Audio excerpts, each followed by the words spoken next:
Good morning students, मैं विश्वजीत रंजन आप सबको का विशु सर पॉलिटेक्निक एकेडमी के वीडियो लेक्चर्स में स्वागत करता हूं। हम लोग का जो आज का टॉपिक ऑफ डिस्कशन है उसका नाम है पैटर्न मेकिंग। आज हम लोग पढ़ेंगे कास्टिंग में जो पैटर्न यूज़ करते हैं वो कैसा होना चाहिए। तो देखिए स्टूडेंट्स, जब हम लोग कास्टिंग प्रोसेस स्टार्ट करते हैं तो जो सबसे पहला स्टेप हमारा यही है कि हम पैटर्न को बनाते हैं। तो पैटर्न कैसा होना चाहिए, तो हम बोलेंगे कि जैसा कास्ट प्रोडक्ट हमको बनाना है, जैसा कास्ट प्रोडक्ट हमको चाहिए, हमारा पैटर्न बिल्कुल वैसा ही शेप का होना चाहिए। मतलब पैटर्न का जो शेप होता है वो बिल्कुल हमारे कास्ट प्रोडक्ट के शेप के समान होता है। इसलिए हम कहते हैं कि हमारा जो पैटर्न है वो रेप्लिका है। रेप्लिका मतलब similar in shape to the cast product to be formed.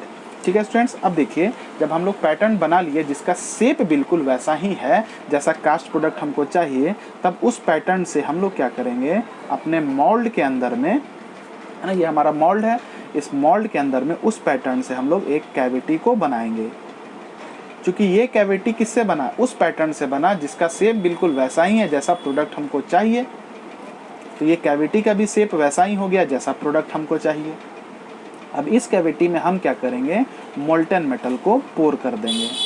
जब इस कैविटी में मोल्टन मेटल को पोर करेंगे और इसको ठंडा होने के लिए छोड़ देंगे तो मोल्टन मेटल का सॉलिडिफिकेशन होगा। और जब मोल्टन मेटल का सॉलिडिफिकेशन होता है तो आपको पता है लिक्विड जब कूल करता है तो थोड़ा सा श्रिंक करता है। तो सॉलिडिफाइड होने के बाद ड्यू टू श्रिंकेज आपको जो प्रोडक्ट मिलेगा उसका साइज कैसा होगा, थोड़ा सा छोटा हो जाएगा जैसा प्रोडक्ट आप बनाना चाहते थे ड्यू टू श्रिंकेज। तो ये डिज़ायरेबल नहीं है। तो आप क्या करते हैं, आप जो कैविटी बनाइएगा थोड़ा सा बड़ा बनाइएगा। इसके लिए पैटर्न को थोड़ा सा बड़ा बनाना पड़ेगा। पैटर्न थोड़ा सा बड़ा लीजिए, इस बड़े पैटर्न से आपका कैविटी भी क्या होगा, थोड़ा सा बड़ा हो जाएगा। अब इस कैविटी में जब हम मोल्टन मेटल को पोर करेंगे, इस कैविटी में जब हम मोल्टन मेटल को पोर करेंगे और ठंडा होने के लिए छोड़ देंगे तो क्या होगा, मोल्टन मेटल में श्रिंकेज होगा। ठीक है, अब मोल्टन मेटल में जब श्रिंकेज होगा तो श्रिंक होने के बाद बिल्कुल वैसा ही प्रोडक्ट बना देगा, उसी साइज का प्रोडक्ट बना देगा जैसा आपको ज़रूरत था। तो हम देख रहे हैं कि हम जो पैटर्न लिए हैं उसका शेप तो बिल्कुल वैसा ही है जैसा प्रोडक्ट हमको चाहिए। अगर ये क्यूबिकल है, क्यूबिकल प्रोडक्ट चाहिए तो ये भी क्यूबिकल ही रहेगा, लेकिन इसका साइज जो होगा जैसा कास्ट प्रोडक्ट हमको चाहिए उससे थोड़ा सा ज़्यादा होगा। और ये जो एक्स्ट्रा एडिशन आप कर रहे हैं अपने पैटर्न में, एक्स्ट्रा एडिशन जो कर रहे हैं उस पैटर्न के डायमेंशन में with respect to the dimension of the cast product, है ना, इसी extra addition in the dimension of pattern को हम कहते हैं अलाउंस। तो सबसे पहले पैटर्न है क्या हमारा, आप पैटर्न को डिफाइन कर सकते हैं। It is the replica of casting to be produced, है ना, ये बिल्कुल कास्टिंग जो आपको बनाना है उसी का ये रेप्लिका है, उसी शेप का है, लेकिन इसका साइज क्या है, थोड़ा सा बड़ा है। ये जो एक्स्ट्रा एडिशन है उसको क्या बोलते हैं, allowances. Casting to be produced with some allowance. ठीक है, अब भैया ये अलाउंस क्या है, तो देखिए आप लिख सकते हैं when we do casting we first make a pattern which is similar to cast product in shape but its size is slightly larger. This extra addition in size of pattern with respect to cast product is called allowance। इसी को आप allowance कहते हैं। अब हम लोग पढ़ेंगे कितने तरीके का अलावेंस आप लोग अपने पैटर्न पर देते हैं और उन अलावेंस को क्यों दिया जाता है, उनका सिग्निफिकेंस क्या है। तो नेक्स्ट टॉपिक है हमारा टाइप्स ऑफ पैटर्न। देखिए स्टूडेंट्स, हम लोग 5 तरीके के पैटर्न मेनली 5 तरह के पैटर्न अलावेंस हम लोग मेनली 5 तरह के पैटर्न अलावेंस को पैटर्न पर देते हैं। पहला है श्रिंकेज, या जिसको हम लोग कॉन्ट्रैक्शन अलावेंस भी कहते हैं। दूसरा है ड्राफ्ट या टेपर अलावेंस भी कहते हैं। तीसरा है, पहले मशीनिंग अलाउंस लिखना था फिर ड्राफ्ट लिखना था, कोई बात नहीं, मशीनिंग या फिनिशिंग अलाउंस है। चौथा है हमारा सेकिंग या रैपिंग अलाउंस। और पांचवा है हमारा डिस्टॉर्शन या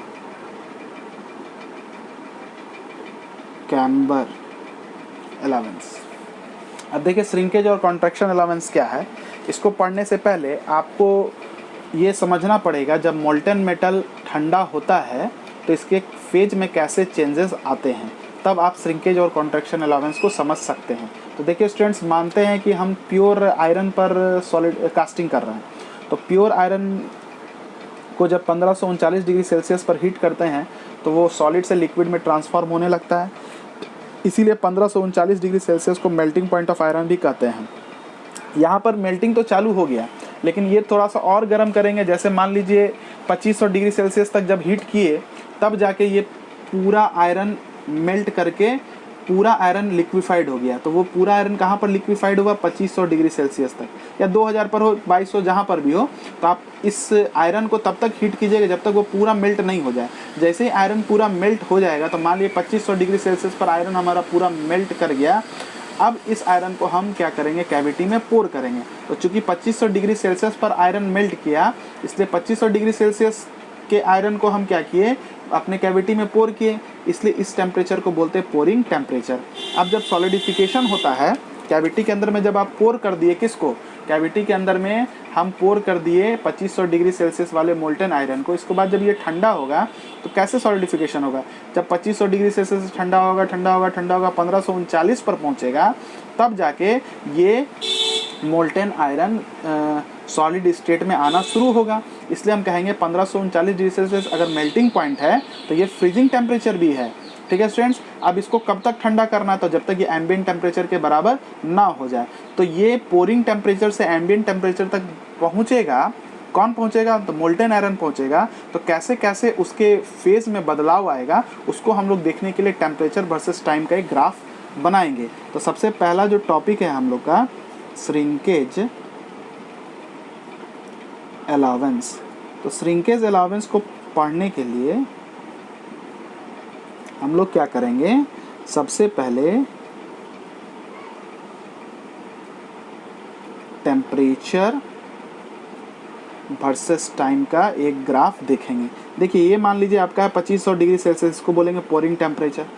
अब इसको ठंडा करते करते पहले कहाँ पर लाइएगा आप? पहले आप लाइएगा 1539, दैट इज़ फ्रीजिंग टेम्परेचर पर। कुछ समय के लिए यहाँ पर होल्ड कीजिएगा, तो देखिएगा इसी कांस्टेंट टेम्परेचर पर क्या होगा? ये लिक्विड से सॉलिड में कन्वर्ट होने लगेगा। यहाँ पर सॉलिडिफिकेशन हो रहा है, फेज चेंज हो रहा है। फेज चेंज हमेशा कांस्टेंट टेम्परेचर पर होता है, ये तो आप लोग को याद होगा। अब ये जब सॉलिडिफाइड हो गया होगा, इसके बाद आप इसको एम्बिएंट टेम्परेचर तक क्या कीजिएगा? कूल कर दीजिएगा। आपका कास्ट प्रोडक्ट इस टेम्परेचर पर, एम्बिएंट टेम्परेचर पर आपको मिल जाएगा। तो आप देखिए यहाँ से लेके यहाँ तक मेरा जो मोल्टन आयरन रहेगा वो किस अवस्था में रहेगा? लिक्विड अवस्था में रहेगा। तो लिक्विड अवस्था में जो कूलिंग की वजह से श्रिंकेज आएगा, इसको मान लीजिए बोलेंगे ए बी। तो ए बी रीजन में जो श्रिंकेज आएगा, इसको हम लोग कहते हैं लिक्विड श्रिंकेज। इसके बाद यहाँ से यहाँ क्या हो रहा है? यहाँ से यहाँ तो सॉलिडिफिकेशन हो रहा है ना, तो ठंडा होने के वजह से ये जो फेज ट्रांसफॉर्मेशन रीजन है जिसमें सॉलिडिफिकेशन हो रहा है उसमें जो श्रिंकेज आएगा इसको बोलते थे BC, इसको बोलते हैं सॉलिडिफिकेशन श्रिंकेज। और ये जो CD का रीजन है दैट इज जो CD, इसमें तो भाई ये सॉलिड में ट्रांसफॉर्म हो गया है, जब सॉलिड बन गया है ये, उसके बाद ठंडा होने की वजह से जो श्रिंकेज आएगा इसको बोलेंगे सॉलिड श्रिंकेज। ठीक है स्टूडेंट्स, अब देखिए मान लेते हैं ये हमारा कैविटी था, यहाँ पर हम लोग राइजर लगाते हैं। ये बेसिक फिगर हम बताए थे कास्टिंग के यूनिट 1 के लेक्चर में।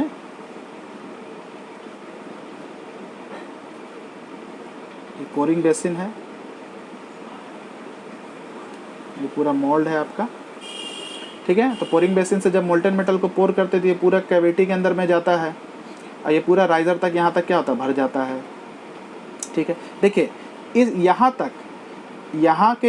तक तो कंप्लीट लिक्विड है और यहाँ से इसके बाद यहाँ पर कंप्लीट सॉलिडिफाइड होता है। इसके पहले तक तो ये लिक्विड ही अवस्था में रहता है, आप कहिएगा कि सेमी लिक्विड अवस्था में रहता है। यहाँ से यहाँ तो कंप्लीट लिक्विड है, यहाँ से सॉलिडिफिकेशन चालू होता है और यहाँ पर सॉलिडिफिकेशन कंप्लीट होता है। इसका मतलब इसके पहले तो भाई लिक्विड ही अवस्था में रहेगा या सेमी लिक्विड अवस्था में रहेगा, इसके बाद सॉलिडिफाइड अवस्था में रहेगा। तो आप देखिए जब यहाँ से लेके यहाँ तक की बात करेंगे तो आप कहिएगा कि हमारा जो मोल्टेन आयरन है वो लिक्विड अवस्था में ही है, या अगर कुछ पोर्शन सॉलिड हुआ तो कुछ लिक्विड भी होगा, ठीक है स्टूडेंट्स। अब देखिए यहाँ तक के रीजन में जब श्रिंकेज आएगा तो ये तो लिक्विड ही अवस्था में है, यहाँ से पहले तो लिक्विड ही है ना, लिक्विड का कुछ ना कुछ अमाउंट, यहाँ तक तो कंप्लीट लिक्विड है और यहाँ से पहले भी कुछ ना कुछ अमाउंट ऑफ लिक्विड है। तो यहाँ तक जो श्रिंकेज आएगा, जो कैविटी में मोल्टेन मेटल में जो श्रिंकेज आएगा उसको कंपनसेट कौन करेगा, तो उसको कंपनसेट करेगा भैया ये राइजर से मोल्टेन मेटल आएगा यहाँ पर और ये जो श्रिंकेज आया इसको भर देगा। तो आपको याद रखना है कि लिक्विड श्रिंकेज और सॉलिडिफिकेशन श्रिंकेज के वजह से कैविटी में जो वॉल्यूम ऑफ मेटल का डिक्रीमेंट हुआ इन फॉर्म ऑफ लिक्विड, उसको कंपनसेट करने के लिए राइजर क्या करेगा, मोल्टेन मेटल को इसमें फीड कर देगा और आपका कैविटी वापस से पूरा भर जाएगा। लेकिन जब सॉलिडिफिकेशन हो जाएगा, कैविटी में जो मेटल ये भी सॉलिडिफाई करेगा तो राइजर में भी जो मेटल ये भी सॉलिडिफाई कर जाएगा। तो जब सॉलिडिफिकेशन हो जाएगा उसके बाद कूलिंग के वजह से जो श्रिंकेज आएगा, तब ये राइजर में तो जो मेटल है वो तो सॉलिडिफाई करेगा, ये थोड़ा ही ना इसके अंदर में फीड कर पाएगा। तब उस श्रिंकेज को कंपनसेट आप कैसे कीजिएगा, तो उसके लिए आप क्या कीजिए, थोड़ा सा कैविटी को भी क्या कीजिए, बड़ा बना दीजिए। इसके लिए आप क्या कीजिएगा, पैटर्न को बड़ा बनाइएगा, पैटर्न में क्या कीजिएगा, अलाउंस दीजिएगा, ताकि सॉलिड अवस्था में जब मेरा प्रोडक्ट आ जाए उसके श्रिंकेज को कंपनसेट किया जाए, ताकि जब ये पूरा मोल्टेन मेटल जब सॉलिडिफाइड होने के बाद जब श्रिंक करेगा तो श्रिंक करके बिल्कुल वैसा बन जाए जैसा प्रोडक्ट हमको चाहिए। मतलब हम ये समझे कि लिक्विड श्रिंकेज और सॉलिडिफिकेशन श्रिंकेज, मतलब इससे पहले मेरा जो मेटल था वो तो लिक्विड अवस्था में ही था या यहाँ से यहाँ तक सेमी लिक्विड में था, तो उसको कंपनसेट करने के लिए राइजर एक्स्ट्रा मटेरियल कैविटी में डाला और ये जो श्रिंकेज आया था ये कंपनसेट हो गया। लेकिन जब मेरा कैविटी के अंदर में जो मेटल है जब वो सॉलिडिफाइड हो गया तो राइजर के अंदर में मेटल है वो भी सॉलिडिफाइड कर गया। तो अब अगर सॉलिडिफिकेशन के बाद कूलिंग की वजह से श्रिंकेज जाएगा तो उसको कंपनसेट कौन करेगा, तो उसके लिए आप क्या कीजिएगा, पैटर्न को थोड़ा सा बड़ा बनाइएगा ताकि कैविटी बड़ा बने, ताकि जब सॉलिडिफिकेशन हो और सॉलिडिफिकेशन के वजह से श्रिंकेज आए तो आपका प्रोडक्ट बिल्कुल वैसा हो जाए जैसा आप चाहते थे। तो सॉलिड श्रिंकेज के लिए आप क्या करते हैं, पैटर्न को थोड़ा सा बड़ा बनाते हैं, पैटर्न में अलाउंस देते हैं। तो चलिए इस बात को आप लोग लिख लीजिए इतना जितना तक हम अभी आपको बताए हैं, ठीक है स्टूडेंट्स। तो इसको लिखने के लिए आप लोग थोड़ा सा आप लोग भी वीडियो को पॉज करके वीडियो को ज़रा सा पॉज करके नोट्स भी आप बनाते जाइए तो अच्छा रहेगा आप लोगों के लिए। तो आप लिख दीजिएगा यहाँ पर, ठीक है, कि इन ऐसे liquid shrinkage and solidification shrinkage, the metal remains in molten phase this shrinkage is compensated by the help of riser. ठीक है, अब जितना वॉल्यूम ऑफ मटेरियल श्रिंक किया होगा उतना ही वॉल्यूम ऑफ मटेरियल राइजर से क्या होगा, कैविटी के अंदर में चला जाएगा। तो यहाँ पर जो आप श्रिंकेज को कंपनसेट किए हैं, है ना, कौन सा श्रिंकेज को कंपनसेट किए हैं, लिक्विड श्रिंकेज और सॉलिडिफिकेशन श्रिंकेज को। तो आप बोलिएगा जितना परसेंटेज वॉल्यूम कैविटी के अंदर में मोल्टेन मेटल में श्रिंक किया उतना ही परसेंटेज वॉल्यूम को राइजर क्या करेगा, उतना ही परसेंटेज वॉल्यूम का मोल्टेन मेटल को राइजर क्या करेगा, कैविटी में फीड कर देगा। इसलिए लिक्विड श्रिंकेज और सॉलिडिफिकेशन श्रिंकेज को percentage in the volume express किया जाता है, याद रखिएगा। It is expressed in percentage. Clear students? चलिए अब देखिए स्टूडेंट्स, अगला पॉइंट है आपका मोस्ट इंपॉर्टेंट, है ना, कि भैया सॉलिड श्रिंकेज को कौन कंपनसेट करेगा। तो आप बोलिएगा solid shrinkage is compensated bye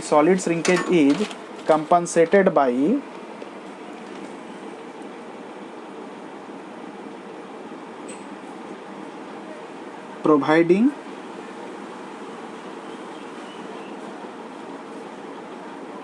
allowances in the pattern. Solid shrinkage is provided by providing allowances in the pattern. ठीक है स्टूडेंट्स? अब देखिए पैटर्न में जो आप क्या किए, पैटर्न के डायमेंशन में इंक्रीमेंट किए, इसलिए इसको हम लोग एक्सप्रेस करते हैं लीनियर डायमेंशन में, है ना, दैट इज mm पर मीटर। मतलब कि आपका ये जो साइज था, मान लीजिए 1 मीटर था, तो इसमें कितना mm का इंक्रीमेंट आप लोग किए, है ना, इसलिए इसको एक्सप्रेस करते हैं mm पर मीटर। 1 मीटर के रिस्पेक्ट में कितना mm का इंक्रीमेंट किया गया है ना। जैसे मान लीजिए शुरू में ये कैविटी 100 का था, आपने देखा कि सॉलिड स्टेट में जाने के बाद इसका जो ये साइड है इसमें 4 mm का डिक्रीमेंट आया, तो ये 96 हो जाएगा। तो इसके लिए आप क्या कीजिए, 4 mm जोड़ दीजिए, ताकि जब 4 mm का डिक्रीमेंट श्रिंकेज आएगा सॉलिडिफिकेशन के वजह से, तो डिक्रीमेंट होने के बाद, श्रिंक होने के बाद ये वापस से 100 का हो जाए। इसलिए आप लिखते हैं इसको, it is expressed in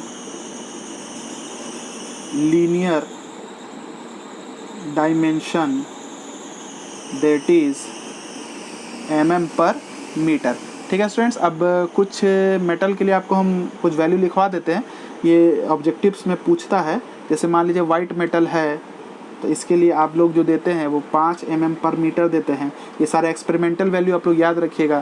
cast iron के लिए 10 mm पर मीटर देते हैं, अल्मुनियम के लिए 13 mm पर मीटर देते हैं, Cu के लिए 17 mm पर मीटर देते हैं, ब्रास के लिए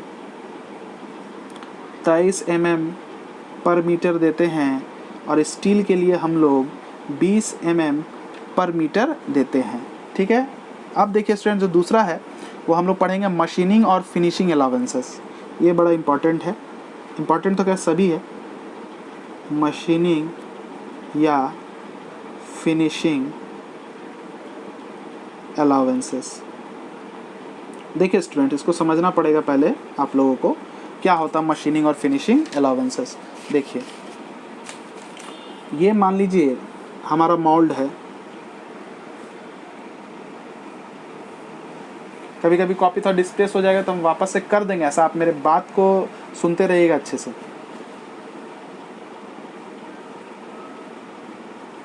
ठीक है स्टूडेंट्स, ये हम लोग मोल्ड ली और ये हमारा कैविटी हो गया। अब यहाँ पर जो मोल्ड का जो सरफेस होगा और ये मोल्टेन मेटल होगा, यहाँ पर इंट्रैक्शन होगा।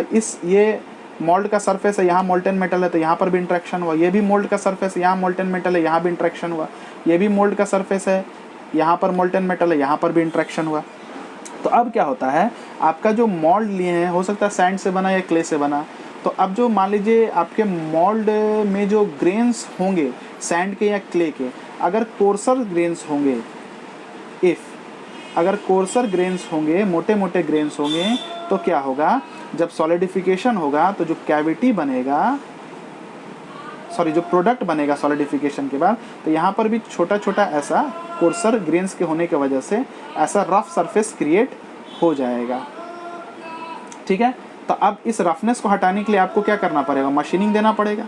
तो मशीनिंग जब दीजिएगा तो मटेरियल रिमूव करिएगा, तो रिमूव करने की वजह से आपका जो प्रोडक्ट होगा वो थोड़ा सा क्या होगा, हल्का सा छोटा हो जाएगा। इसलिए आप क्या कीजिएगा, थोड़ा सा प्रोडक्ट को बड़ा बनाइएगा, ताकि जब हम इस पर मशीनिंग दें तो इतना पार्ट हम मशीनिंग के समय रिमूव कर दें, उसके बाद हमको जो प्रोडक्ट मिले वो बिल्कुल डिज़ायरेबल मिले। ठीक है। अच्छा, अगर हम कोर्स ग्रेन ना लें, अगर हम फाइन ग्रेन्स लेते हैं तो क्या होता है, फाइन ग्रेन्स तो बहुत पतले पतले होते हैं, छोटे छोटे होते हैं, छोटे छोटे है ना, बहुत छोटे छोटे ग्रेन्स होते हैं। तो यहाँ पर जो सरफेस पर जो इम्प्रेशन होगा ग्रेन्स का वो भी बहुत छोटा छोटा होगा। ठीक है, तो अब इसके लिए आपको बहुत ज़्यादा मशीनिंग नहीं करना है, बहुत ज़्यादा मशीनिंग नहीं करना तो अच्छी बात है, थोड़ा सा खाली पॉलिशिंग करेंगे, ऐसे आपका ये धब्बा हट जाएगा। ठीक है, तो हम क्या करें बताइए, हम चाहते कि मेरा ये प्रयास ये रहता है कि पैटर्न पर ज़्यादा से ज़्यादा अलावेंस ना दें, तो हम क्या करें, फाइन ग्रेन अपने इसमें कंसिडर करें क्या, मोल्ड में। अगर फाइन ग्रेन कंसिडर करेंगे तो क्या होगा, कम मटेरियल को रिमूव करना, तो पैटर्न में बहुत ज़्यादा अलावेंस देने की आवश्यकता आपको नहीं पड़ेगी। लेकिन फाइन ग्रेन्स हम लोग यूज़ नहीं करते हैं, हम लोग कोर्स ग्रेन ही यूज़ करते हैं। कारण क्या है, कोर्स ग्रेन थोड़े मोटे मोटे होते हैं और दो ग्रेन्स के बीच में एक वाइड स्पेस क्रिएट रहता है। फाइन ग्रेन्स काफ़ी छोटे छोटे होते हैं और ग्रेन्स के बीच में वाइड स्पेस कम क्रिएट होता है। जब यहाँ पर वाइड स्पेस क्रिएट होगा तो इसके अंदर में जो डिजॉल्व गैसेस होंगे, इन वाइड जो वॉइड बने हैं, इन वॉइड से क्या होंगे, स्केप आउट कर जाएंगे। इसलिए हमको कोर्स ग्रेन तो लेना ही है, ये मेरा मजबूरी है। तो हम लोग कोर्स ग्रेन के मोल्ड ही लेते हैं, ताकि क्या हो, कोर्स ग्रेन के बीच में जो वाइड स्पेस है, इससे मोल्टन मेटल के अंदर में जो डिजॉल्व गैसेस हैं वो स्केप आउट कर सकें और सॉलिडिफिकेशन के बाद मोल्टन मेटल में पोर्स ना बने और मैकेनिकल स्ट्रेंथ कॉम्प्रोमाइज़ नहीं हो। तो हमको कोर्स ग्रेन लेना है, और कोर्स ग्रेन अगर लेंगे तो जो कास्ट प्रोडक्ट बनेगा उसके सरफेस पर ग्रेन्स के इम्प्रेशंस बनेंगे, जिसको हटाना पड़ेगा, उसके लिए मशीनिंग करना पड़ेगा। मशीनिंग करेंगे तो कुछ मटेरियल भी तो रिमूव हो जाएगा और प्रोडक्ट जो है एक्चुअल डायमेंशन से छोटा हो जाएगा। इसलिए हम थोड़ा सा प्रोडक्ट को बड़ा बनाना चाहेंगे, तो प्रोडक्ट बनाने के लिए कैविटी बढ़ाना पड़ेगा, और कैविटी बड़ा बनाने के लिए आपको पैटर्न को बड़ा बनाना पड़ेगा। तो इस तरह का अलावेंस जिसमें हम पैटर्न को इसलिए बड़ा बना रहे हैं ताकि जो प्रोडक्ट बने वो थोड़ा सा बड़ा बने और हमको एक एक्स्ट्रा मटेरियल मिले, जिसको मशीनिंग के थ्रू हम रिमूव करें, ताकि जो इम्प्रेशन फॉर्म हुआ है सरफेस ऑफ द प्रोडक्ट में वो उसको हटाया जा सके और मेरा प्रोडक्ट जो बने उसका सरफेस बिल्कुल स्मूथ रहे, फिनिश रहे।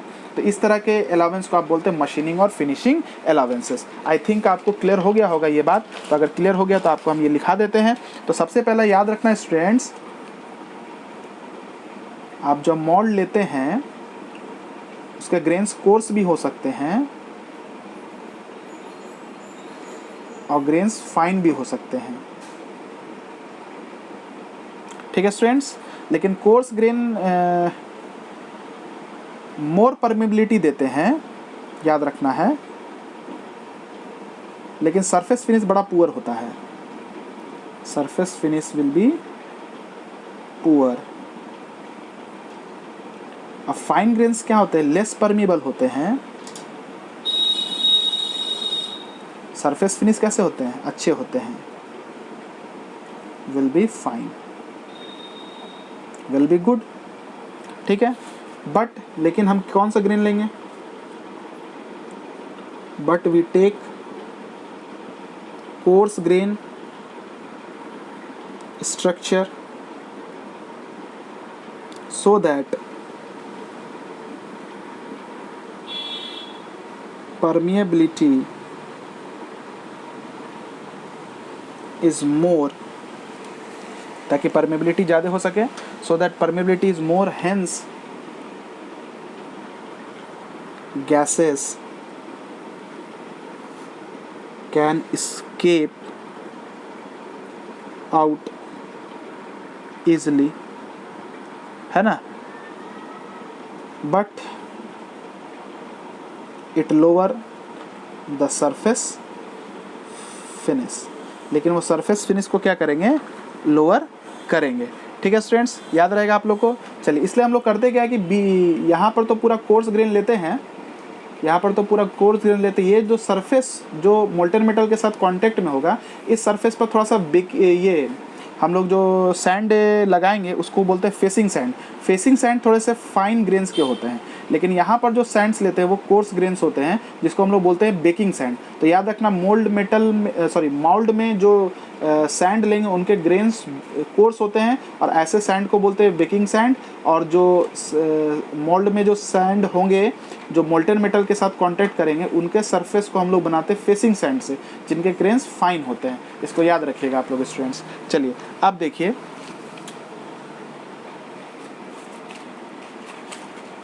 ये जो आप लोग देखिएगा, यहाँ पर लिख लेते हैं हम। जब कोर्स ग्रेन हम लिए तो उसके वजह से क्या होगा, कोर्स ग्रेन लेना तो मजबूरी है हम लोग का, है ना। तो कोर्स ग्रेन के वजह से COARSE, coarse grain mould surface creates impression on the surface of cast product, है ना। कोर्स ग्रेन मोल्ड सरफेस क्या करेगा, क्रिएट करेगा। क्या क्रिएट करेगा बोलिए, तो आप लोग को पता चल गया भैया, ये क्रिएट करेगा कास्ट प्रोडक्ट के सरफेस पर इम्प्रेशन। तो डिज़ायरेबल नहीं है, तो इन इम्प्रेशन को क्या करना पड़ेगा, हटाना पड़ेगा, ताकि आपका सरफेस फिनिश अच्छा हो। Therefore, we have to remove the impression on surface of cast product. So we perform machining। अब मशीनिंग कीजिएगा, सरफेस फिनिश अच्छा तो होगा, लेकिन प्रोडक्ट का साइज थोड़ा छोटा हो जाएगा, विच डिक्रीज द प्रोडक्ट साइज।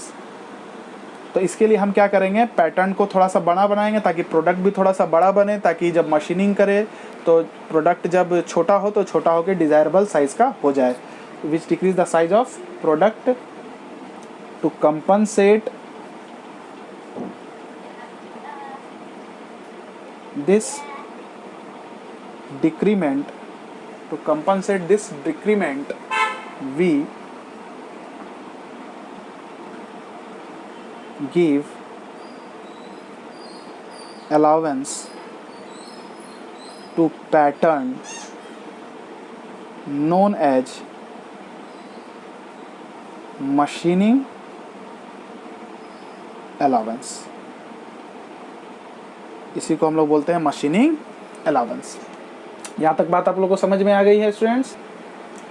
अब देखिए स्टूडेंट्स, हम लोग अभी देखे कि सॉलिड श्रिंकेज अलाउंस में और मशीनिंग अलाउंस में हम लोग पैटर्न को थोड़ा सा बड़ा बना रहे हैं।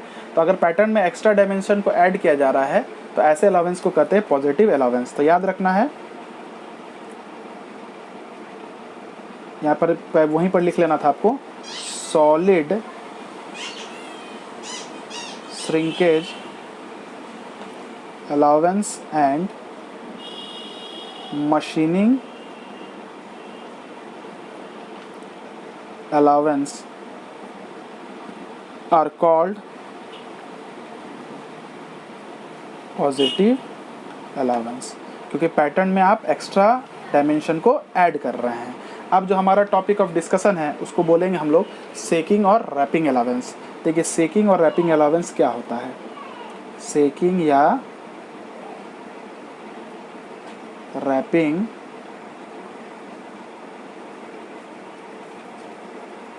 अलाउंस क्या होता है, हमको पता है कि जब कास्टिंग प्रोसेस होता है तो सबसे पहले हम लोग मोल्ड कैविटी बनाते हैं with the help of pattern.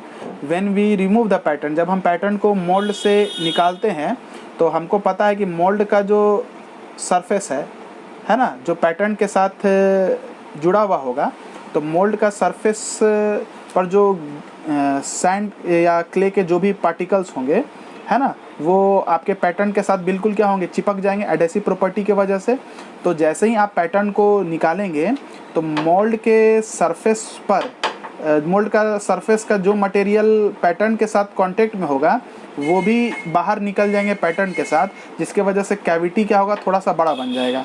तो आप कैविटी अगर बड़ा बन जाएगा तो प्रोडक्ट भी आपका क्या होगा, बड़ा बन जाएगा। तो ये भी तो अच्छी बात नहीं है। तो आप क्या करते हैं, थोड़ा सा छोटा पैटर्न लेते हैं। छोटा पैटर्न लेने से क्या होगा कि जब आप पैटर्न को रिमूव कीजिएगा तो पैटर्न के साथ साथ मोल्ड के सरफेस का मटेरियल भी जब रिमूव होगा तो रिमूव होने के बाद थोड़ा सा कैविटी बड़ा होगा, और कैविटी जब बड़ा होगा तो बिल्कुल वैसा ही हो जाएगा जैसा आपको चाहिए था। चलिए इसको एक बार हम फिर से समझाते हैं। देखिए ये मान लीजिए आपका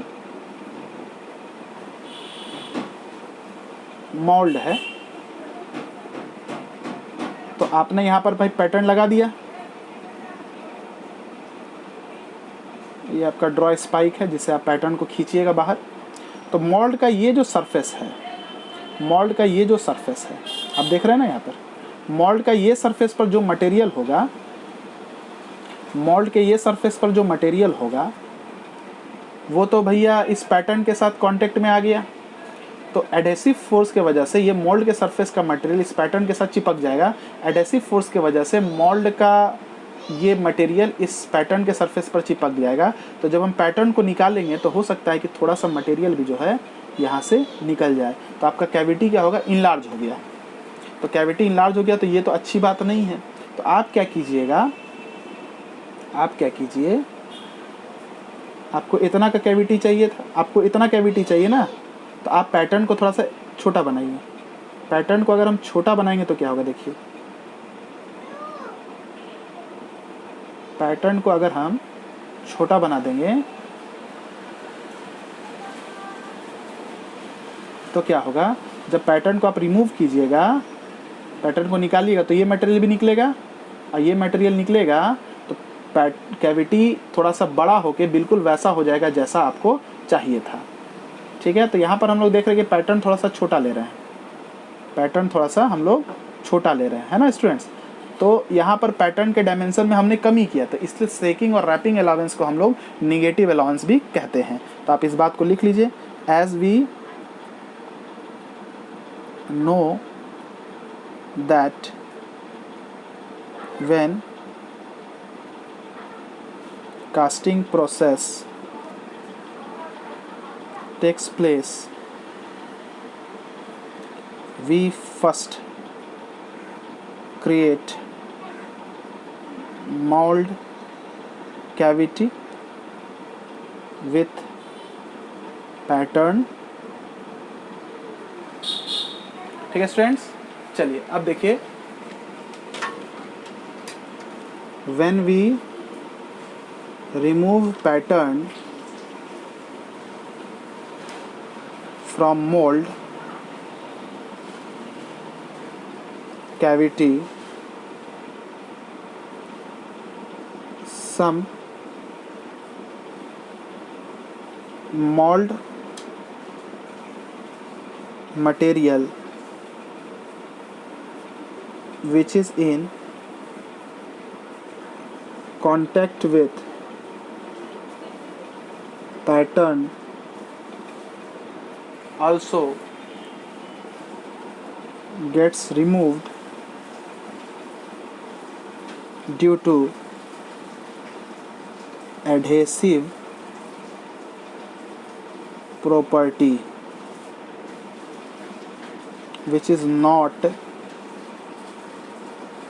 desirable, जो सही नहीं है ना, which is not desirable। क्यों, इससे क्या होगा, आपका कैविटी क्या होगा, बड़ा होगा।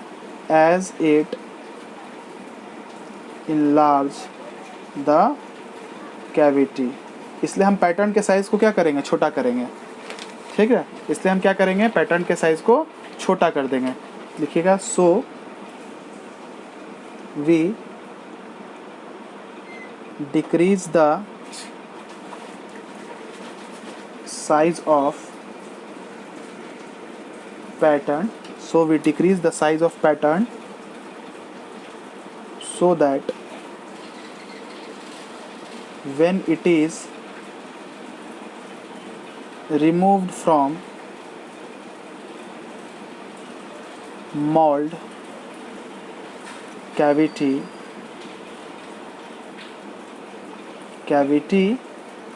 ताकि जब मोल्ड कैविटी से ये पैटर्न निकले तो ये रिमूव होने के बाद थोड़ा सा कैविटी इनलार्ज हो जाए और बिल्कुल वैसा ही हो जाए जैसा आपको चाहिए था। Cavity will be of required size. I think clear हो गया होगा आपको बात। अच्छा ये बताइए तो भैया, ये जो अलाउंस हुआ आपका, ये कैसा हो गया? Negative allowance. This is a negative allowance. इस तरह के अलाउंस को हम बोलेंगे निगेटिव अलाउंस। तो सैकिंग और रैपिंग अलाउंस हमारा एक निगेटिव अलाउंस है। इसके बाद हम लोग बात करेंगे ड्राफ्ट और टेपर अलाउंस के। चलिए स्टूडेंट्स, अब देखिए ड्राफ्ट और टेपर अलाउंस क्या होता है।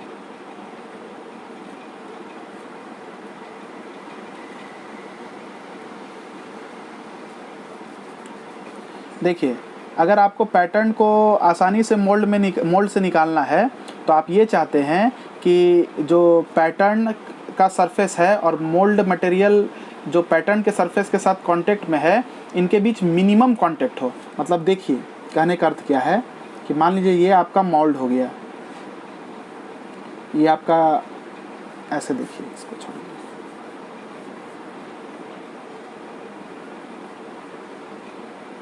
इस फिगर को देखिए। सपोज कीजिए ये आपका मोल्ड हो गया और ये आपका क्या हो गया? मोल्ड का कैविटी। तो यहाँ पर आपने अगर पैटर्न लगाया कैविटी बनाने के लिए, ये ड्रॉ स्पाइक्स हो गया। तो जब आप पैटर्न को निकालते हैं तो यहाँ पर जो मोल्ड मटेरियल का सरफेस है और ये जो पैटर्न का सरफेस है, बिल्कुल दोनों के बीच में कांटेक्ट है। तो जैसे ही इसको आप खींचिएगा तो आप ये सरफेस जो होगा ये इसके मोशन को अपोज करेगा, फ्रिक्शन के वजह से रेजिस्टेंस होगा। इस रेजिस्टेंस के वजह से आपको फोर्स लगा के इसको खींचना पड़ेगा और हो सकता है कि उस दरमियान आपका ये कैविटी क्या हो, ब्रेक कर जाए। तो आप चाहते हैं कि पैटर्न को जब इस कैविटी से आप निकालें तो रिमूवल ईजी हो। इसके लिए आपको यहाँ पर जो फ्रिक्शन है इसको कम करना पड़ेगा, और फ्रिक्शन कम करने का सीधे एक ही तरीका है, ये जो कांटेक्ट हो रहा है मोल्ड के सरफेस का पैटर्न के सरफेस के साथ, इस कांटेक्ट को मिनिमाइज करना पड़ेगा। इसके लिए आपको क्या करना पड़ेगा? ड्राफ्ट या टेपर अलाउंस देना पड़ेगा। मतलब कहने का ये है कि यदि हम अपना पैटर्न इस शेप का नहीं लें, यदि हम अपने पैटर्न को इस शेप का बना दें, यदि हम अपने पैटर्न को इस शेप का बना दें तो देखिए इससे क्या होगा कि यहाँ पर जो अगर ऐसे रहता तब ना ये पूरा मटेरियल कांटेक्ट करता। अब ये इस पोर्शन का तो मटेरियल का कांटेक्ट है ही नहीं, तो ये रिमूवल जो होगा पैटर्न का, ये जो रिमूवल होगा पैटर्न का, ये काफ़ी ज़्यादा अच्छा हो जाएगा। ठीक है स्टूडेंट्स, ड्राफ्ट या टेपर अलाउंस देने से, क्योंकि ये टेपर दे रहे हैं इसलिए नाम इसका टेपर अलाउंस, और ड्राफ्ट मतलब होता है इजी रिमूवल। तो इस तरह का अलाउंस आप यदि पैटर्न पर देते हैं तो आपका जो पैटर्न का जब कैविटी से रिमूवल करते तो वो काफ़ी आसान हो जाएगा, उससे मोल्ड ब्रेक होने की संभावना एकदम ही कम हो जाएगी। इसलिए आप लिख लीजिएगा, for easy removal of the pattern to minimize the continuous contact, इसको बोलते हैं कंटिन्यूस कॉन्टैक्ट, और इसको बोलते हैं ये कंटिन्यूस कॉन्टैक्ट नहीं, यहाँ पर फ्रिक्शन मिनिमाइज हो जाएगा, है ना। तो इसको निकालना काफ़ी आसान हो जाएगा।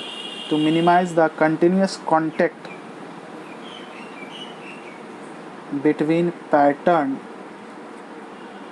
And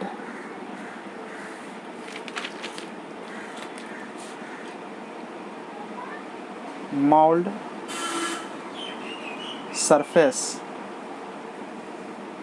this allowance is given। ठीक है, अगर आपका पैटर्न कंटिन्यूस होगा देन ड्यू टू फ्रिक्शन, आपको फ्रिक्शन के वजह से ये मोल्ड सरफेस इस पैटर्न के रिमूवल के समय काफ़ी ज़्यादा रेजिस्टेंस लगाएगा, आपको फोर्स लगा के खींचना पड़ेगा और हो सकता है आपका कैविटी ब्रेक कर जाए। याद रखिएगा, if the pattern is in continuous contact then due to friction mold cavity surface gets damaged during removal of pattern। चलिए अब एक लास्ट अलाउंस और बच गया है, उसको भी हम लोग पढ़ लेते हैं। अच्छा, लास्ट अलाउंस को पढ़ने से पहले थोड़ा सा एक चीज़ और इसमें आपको हम बताना चाहते हैं। तो प्रोडक्ट भी जो बनेगा, तो अब चूँकि पैटर्न ऐसा लिए तो कैविटी भी ऐसे ही बना, तो प्रोडक्ट भी ऐसे ही बनेगा। इसको मशीनिंग करके आपको क्या करना पड़ेगा, रिमूव करना पड़ेगा। ठीक है स्टूडेंट्स। और दूसरा स्टूडेंट्स याद रखिएगा, ये अगर x है और ये हाइट है आपका h, तो x जो होता है, ठीक है, ये एंगल हो जाएगा थीटा, तो x जो होगा ये हो जाएगा h tan थीटा। और यहाँ पर याद रखना कि थीटा जो होता है ये हाफ डिग्री से लेके 2 डिग्री तक होता है। चलिए स्टूडेंट्स, अब लास्ट हम लोग पढ़ेंगे डिस्टॉर्शन। इसमें भी आप क्या कर रहे हैं, पैटर्न को बड़ा कर रहे हैं, मतलब ये भी कैसा अलाउंस है, पॉजिटिव अलाउंस है। अब देखिए लास्ट है डिस्टॉर्शन और कैम्बर अलाउंस।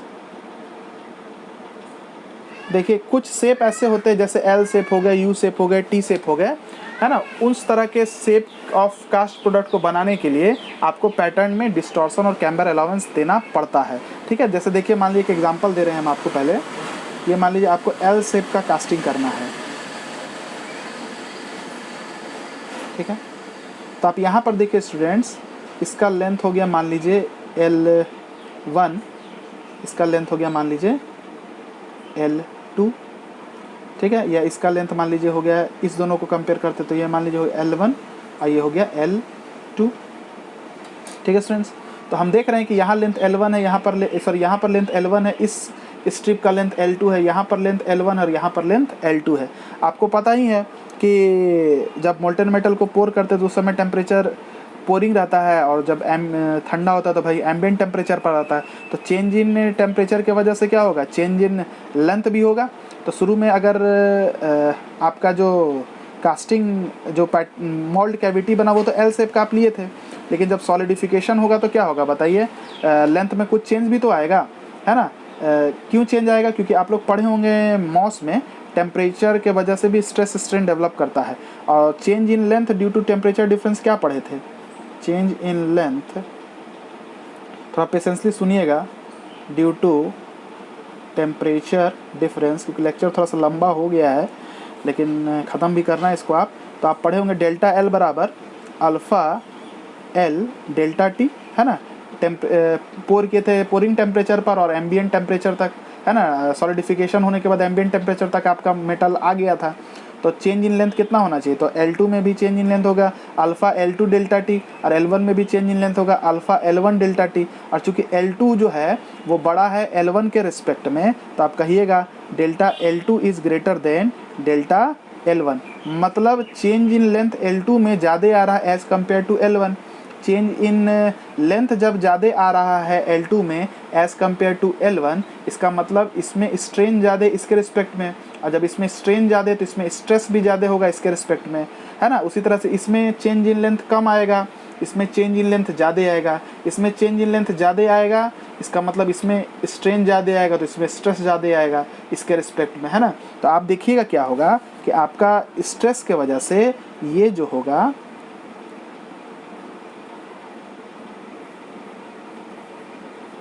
ये स्ट्रेस के वजह से ये थोड़ा आउटवर्ड डायरेक्शन में बेंड कर जाएगा।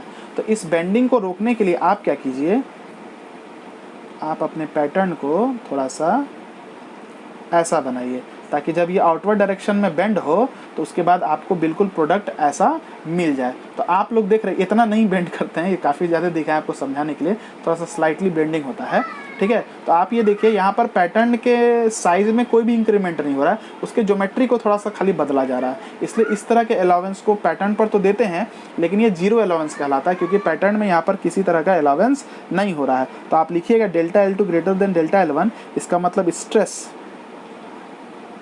इन L2 is greater than stress in L1। तो इसलिए ये बाहर की तरफ आउटवर्ड मूव करेगा, आउटवर्ड मूव आफ्टर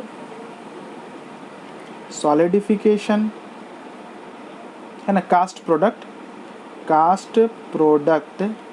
जो कास्ट प्रोडक्ट होगा हमारा वो आउटवर्ड मूव करेगा after solidification. Therefore we inward turn the pattern, इसलिए हम पैटर्न को थोड़ा सा inward turn the pattern. I think आपको डिस्टॉर्शन और कैम्बर अलाउंस भी क्लियर हो गया होगा। ठीक है स्टूडेंट्स, तो ये सारा अलाउंस हो गया। वीडियो अच्छा लगा तो लाइक ज़रूर कीजिएगा, शेयर कीजिएगा और चैनल को सब्सक्राइब भी कर लीजिएगा। Have a very good day.